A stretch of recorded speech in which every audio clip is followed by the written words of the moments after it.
নমস্কার সবাইকে, কবিতার রান্নাঘরে। আজকে আমি আপনাদের করে দেখাচ্ছি মোচা পোস্তর রেসিপি।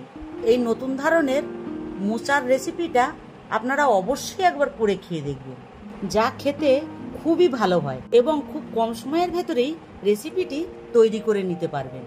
চলুন তাহলে দেখে নিন রেসিপিটি। প্রথমে আমি একটা কাঠারি কলার মোচা ছাড়িয়ে নিয়েছি। আমি মোচার ফুলগুলোকে কাটিনি, গোটা রেখে দিয়েছি যাতে রান্না করার সময় ঘেটে না যায়।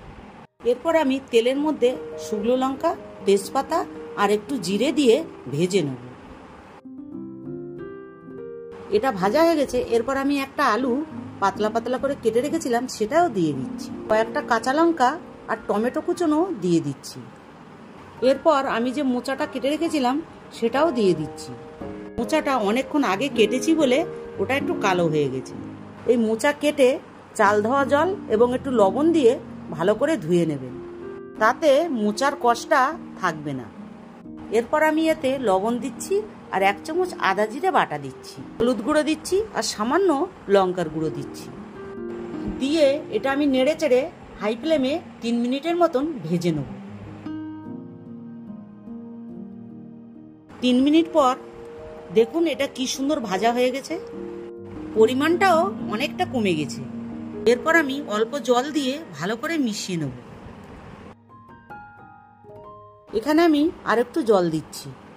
আমি এখানে পোস্ত, কাঁচা লঙ্কা আর একটু সর্ষের তেল দিয়ে বেটে নিয়েছিলাম, সেটা 3 চামচের মতন দিয়ে দিচ্ছি। পোস্ত দিয়ে ভালো করে নাড়াচাড়া করে এটা আমি চাপা দিয়ে দেবো। এটা হাই ফ্লেমে 3 মিনিটের মতন হবে। 3 মিনিট হয়ে গেছে। দেখুন রেসিপিটি আমার কমপ্লিট হয়ে গেছে।